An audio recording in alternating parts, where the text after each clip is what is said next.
Olá, meus queridos, minhas queridas. Voltamos aqui ao estudo 2, benefícios do regime geral de previdência social. Estamos, por enquanto, ainda tratando aqui do fato gerador de cada um dos benefícios. Final da aula passada, falávamos aqui do fato gerador da pensão por morte. Qual é o fato gerador da pensão por morte? Bem, naturalmente é a morte. Mas a morte de quem? A morte do segurado do RGPS. Quem é o beneficiário da pensão por morte? Não é o segurado. Por quê? Porque o segurado morreu. O beneficiário é o dependente do segurado que faleceu, mas quem morreu foi o segurado. E dissemos também que a pensão por morte também é devida nos casos de morte presumida. Bem, aí quais são os casos de morte presumida? É os casos que há uma decisão judicial declarando a ausência do segurado, que está aqui no artigo 78 da Lei 8.213, que diz: por morte presumida do segurado, declarada por autoridade judicial competente, depois de 6 meses de ausência, será concedido pensão provisória. Aqui o provisória já falamos no vídeo anterior, né? É porque pode ser que ocorra o reaparecimento do segurado. Se ocorrer o reaparecimento do segurado, o pagamento da pensão tem que cessar. Por isso que nesse caso aqui do artigo 78, sempre é uma pensão provisória, porque pode a qualquer momento ocorrer o reaparecimento do segurado. Então aqui, o segurado sumiu, desapareceu, já faz 6 meses. Então depois de 6 meses, os dependentes já podem ajuizar uma ação judicial pedindo que o juiz declare a ausência do segurado. Saindo a sentença, saindo a decisão judicial declaratória da ausência do segurado, os dependentes, então, poderão dar entrada na pensão por morte. E aqui também ocorre outro caso de morte presumida. É quando, comprovadamente, quando os dependentes comprovam que o segurado estava presente num acidente, num desastre ou catástrofe. Então aqui, o outro caso de morte presumida é esse, né? Acidente desastre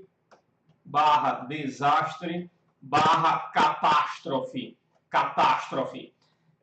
Os dependentes comprovam que o segurado estava presente naquele acidente horroroso, naquele desastre horroroso, naquela catástrofe. Exemplo, professor. Bem, vocês lembram de um avião que eu acho que ele saiu, se eu não me engano, de São Paulo, e o destino dele, se eu não me engano, era Paris. Saiu de São Paulo para Paris.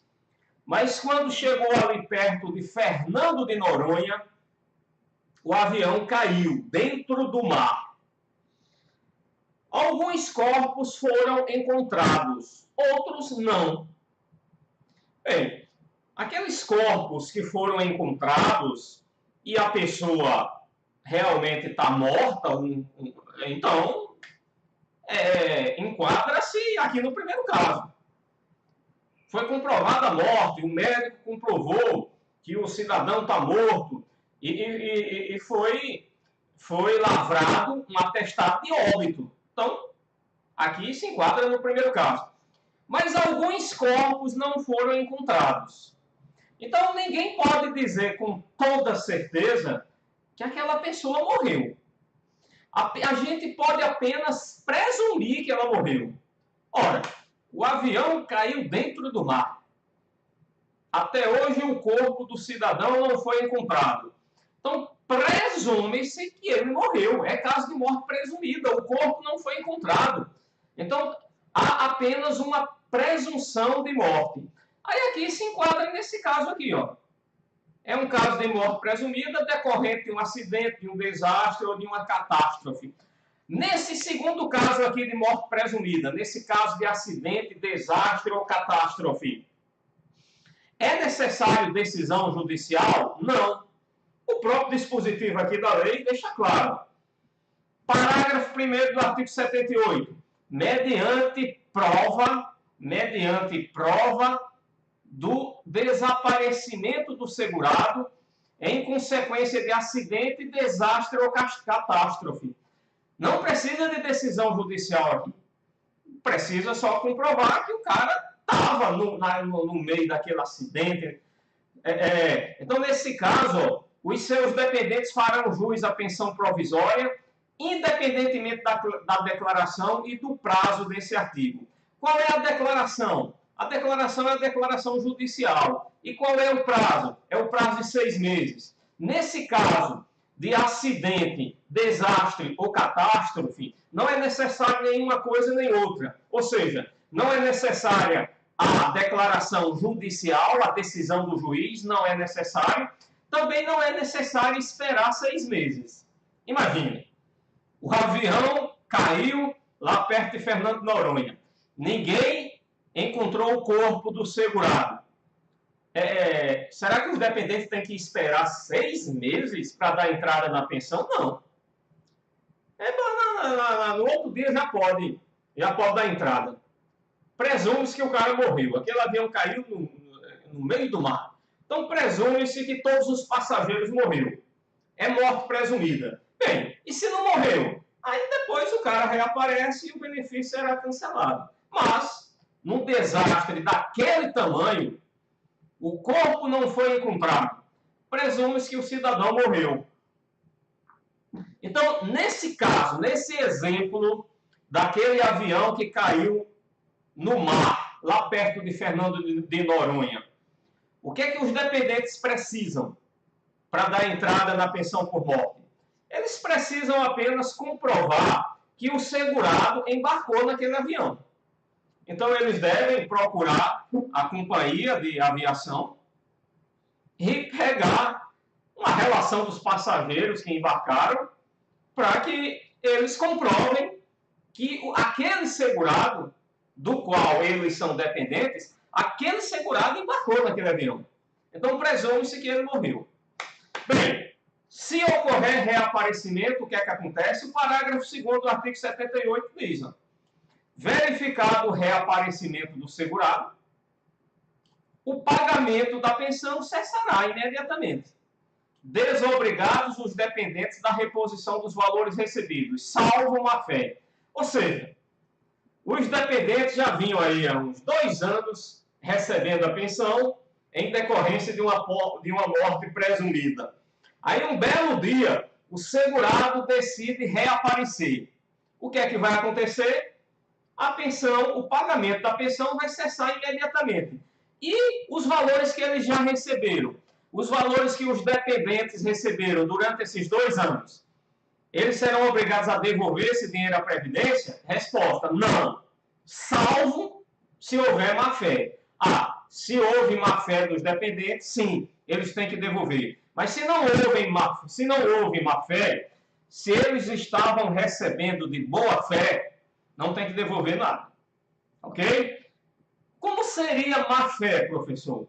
Bem, má-fé, eu posso dar um exemplo. Os dependentes sabiam que o segurado não tinha morrido. Todos já sabiam, mas não comunicavam à Previdência só para não perder a pensão. Já fazia uns 12 meses ou 13 meses que eles já sabiam que o segurado estava vivo. mas não comunicavam à Previdência para continuarem recebendo a pensão por morte. E isso foi descoberto. Então nesse caso houve má-fé dos dependentes, eles terão que devolver os valores que receberam.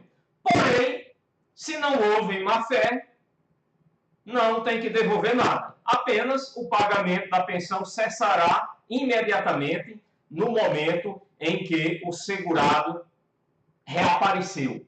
Aquele segurado que todos achavam que ele tinha morrido, num belo dia ele reapareceu. Então aqui nós temos o fato gerador da pensão por morte.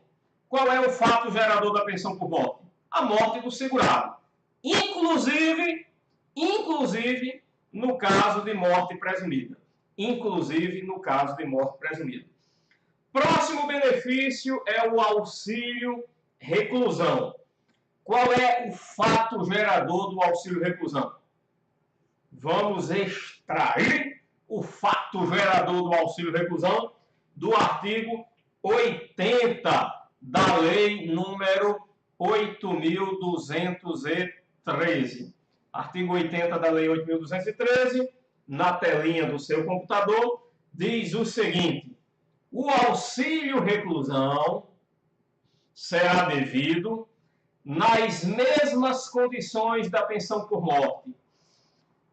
O que significa essa parte aí do texto que está realçada em azul, aí na telinha do seu computador? Nas mesmas condições da pensão por morte. O que isso significa? Significa que, no que couber, as regras da pensão por morte também serão aplicadas ao auxílio reclusão. É isso que significa. No que couber, as regras da pensão por morte também serão aplicadas ao auxílio reclusão. Agora, algumas regras da pensão por morte não cabem no auxílio reclusão. Como, por exemplo, fato gerador da pensão por morte, o que é? Morte do segurado. Isso cabe no auxílio reclusão? Não. Não cabe no auxílio reclusão isso. Ok? Mas, quem são os beneficiários do auxílio reclusão? São os mesmos da pensão por morte. Isso aí cabe. Tá bom? Então, essa expressão realçada em azul aí, que diz: o auxílio reclusão será devido. Aí diz: nas mesmas condições da pensão por morte. Isso significa que as regras que se aplicam à pensão por morte também se aplicam ao auxílio reclusão. Como, por exemplo, cálculo do valor do benefício. É do mesmo jeito que calcula. A divisão do benefício, se houver mais de um dependente, vai ser dividido do mesmo jeito. Então, a maioria das regras que se aplicam à pensão por morte também se aplicam ao auxílio reclusão. O auxílio reclusão é devido a quem? É devido aos dependentes do segurado recolhido da prisão. Então, os beneficiários do auxílio reclusão são os dependentes do segurado que foi recolhido da prisão. Olha, quem foi recolhido da prisão foi o segurado. Porém, o beneficiário do auxílio reclusão não é o segurado. O beneficiário do auxílio reclusão são os dependentes. Tá legal? Agora, quem foi recolhido da prisão foi o segurado. Então, o auxílio reclusão será devido nas mesmas condições da pensão por morte aos dependentes do segurado recolhido da prisão, que não receber remuneração da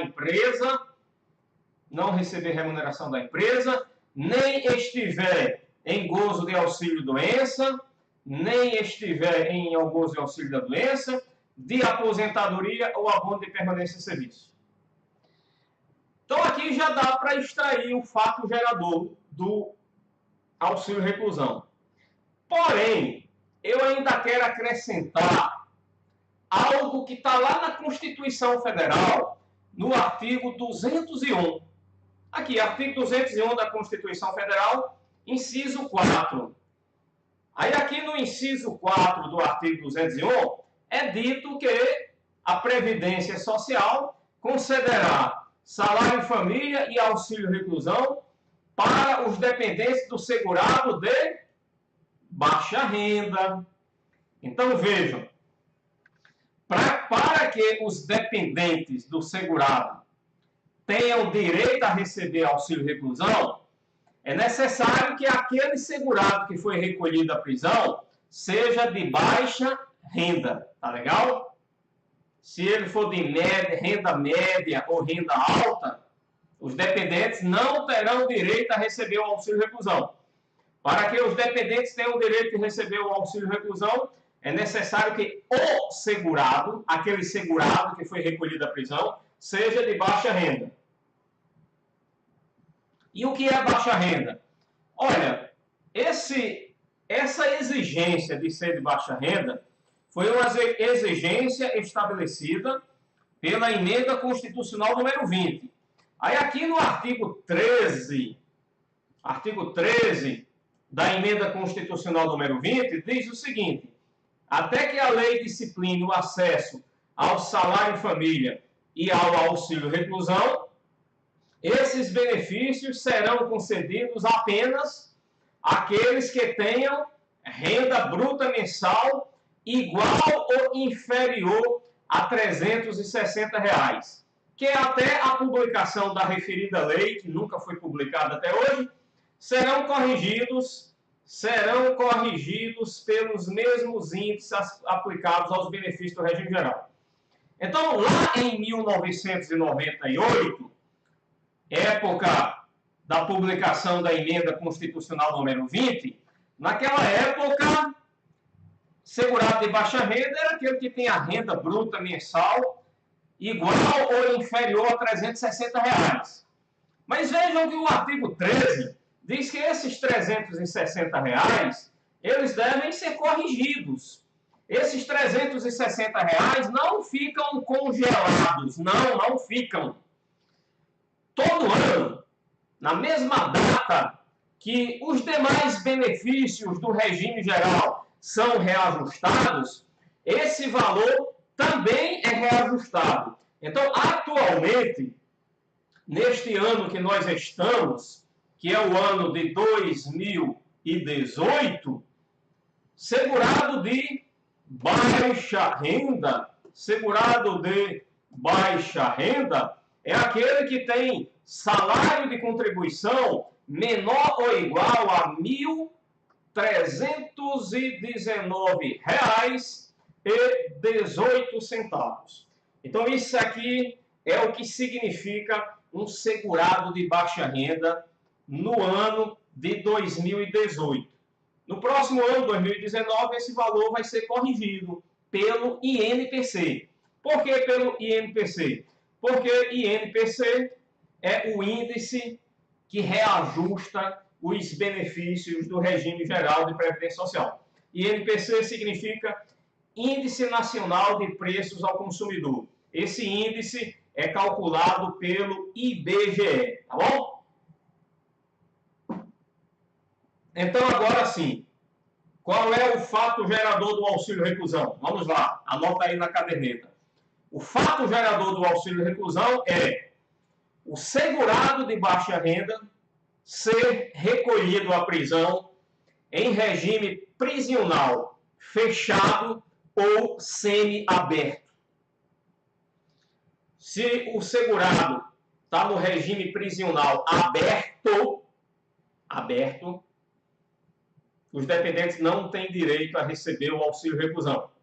Para os dependentes terem direito a receber o auxílio reclusão, é necessário que o segurado seja de baixa renda e, além de ser de baixa renda, ele tenha sido recolhido à prisão em regime prisional fechado ou semiaberto. E, conforme determina a lei, é necessário também que esse segurado não esteja em gozo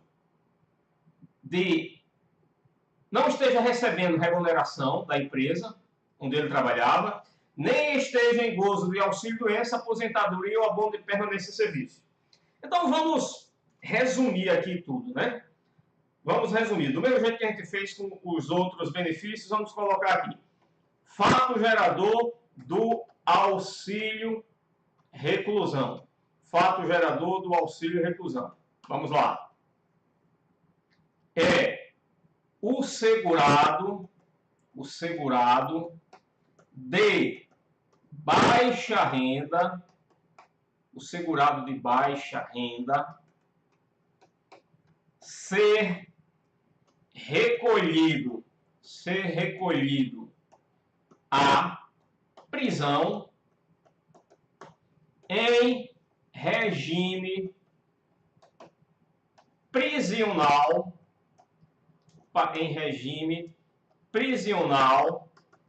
fechado, regime prisional fechado ou semi-aberto. Fechado ou semi-aberto. E não está recebendo, ele, segurado, não está recebendo o quê? Não está recebendo remuneração da empresa,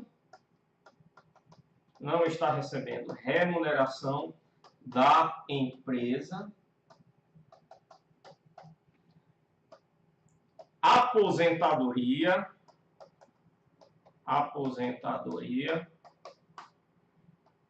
auxílio doença ou abono de permanência.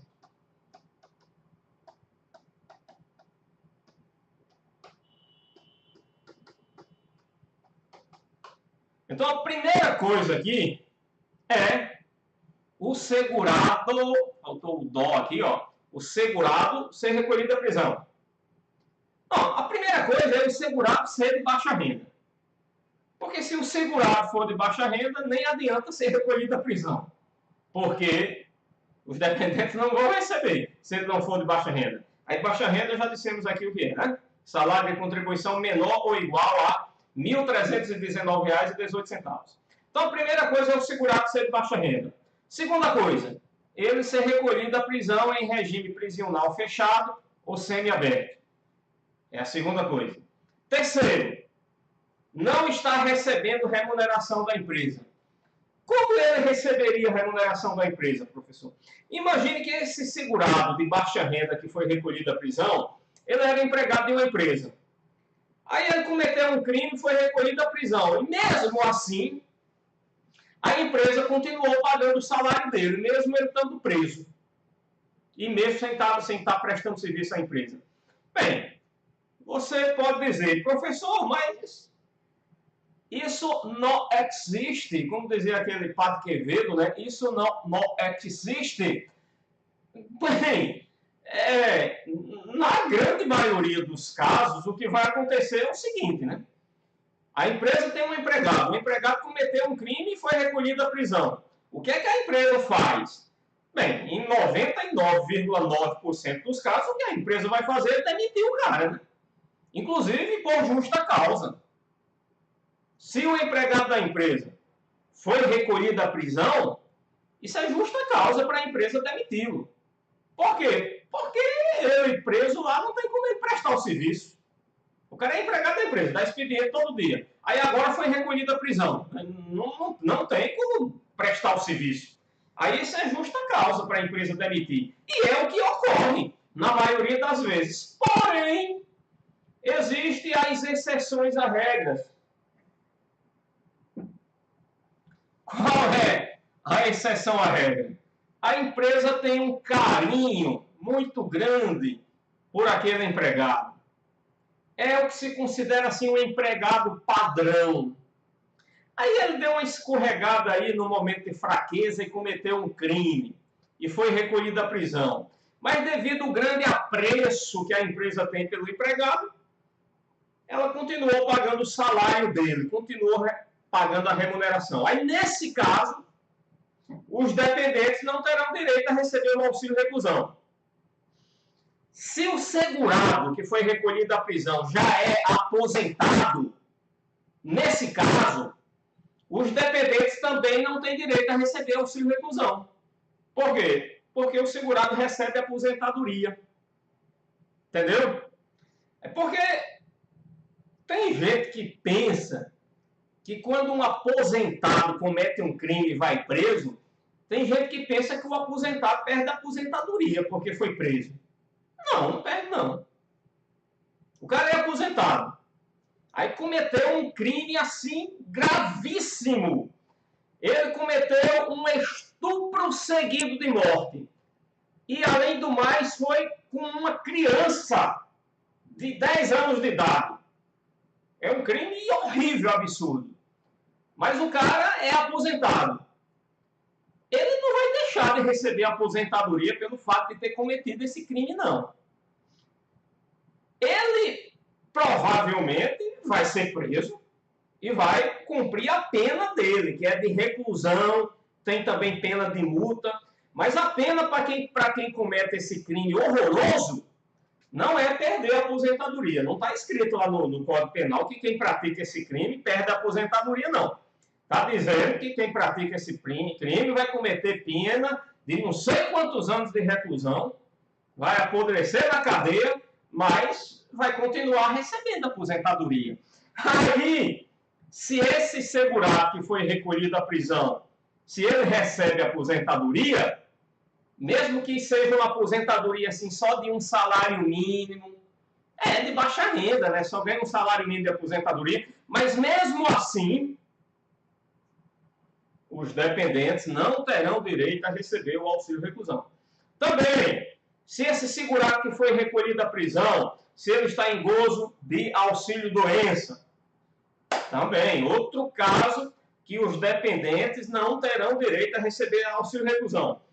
E se o segurado que foi recolhido à prisão, mesmo que ele seja de baixa renda, se ele está recebendo abono de permanência em serviço, os dependentes também não têm direito a receber auxílio reclusão. Professor, o que é isso, abono de permanência em serviço? Olha, isso é um tipo de benefício que já foi revogado aqui pela legislação previdenciária. Esse abono de permanência em serviço, ele estava aqui no artigo 87 da Lei 8.213. Porém, ele foi revogado no ano de 1994 pela Lei 8.870. Quando eu comecei a estudar direito previdenciário, que foi no ano de 1996, esse ano já está completando 22 anos que a minha cachaça é essa aqui, direito previdenciário. 22 anos não são 22 dias, né? Por isso que eu até já sei de alguma coisa, porque se eu não soubesse eu era burro demais, né? O cara passar 22 anos estudando uma coisa e ainda não saber de nada, pode internar. Mas abono de permanência em serviço, ele não existe mais no regime geral. Atualmente isso existe no regime próprio. Era um benefício que o segurado tinha direito a receber quando ele já tinha preenchido todos os requisitos para se aposentar, mas não se aposentava. Aí ele tinha direito a receber esse benefício chamado abono de permanência em serviço, que correspondia a 25% do salário de benefício. Lá no regime geral, no regime próprio, atualmente tem, mas não vamos entrar no regime próprio aqui não, né? Vamos ficar no regime geral. Então ele já foi revogado, mas pode ser que alguém ainda esteja recebendo. Como, por exemplo, o cara começou a receber abono de permanência em serviço no ano de 1993. Aí depois a lei foi revogada. Mas a lei não pode prejudicar o direito adquirido. Então pode ser que ele até hoje ainda esteja recebendo o abono de permanência. Por quê? Porque até hoje ele não se aposentou. Embora já tenha todos os direitos para se aposentar. Aí se esse segurado que está recebendo abono de permanência em serviço, se ele é de baixa renda e ele for recolhido à prisão em regime prisional fechado ou semiaberto, devido a ele estar recebendo o abono de permanência em serviço, os dependentes não terão direito a receber o auxílio reclusão. Até o próximo vídeo.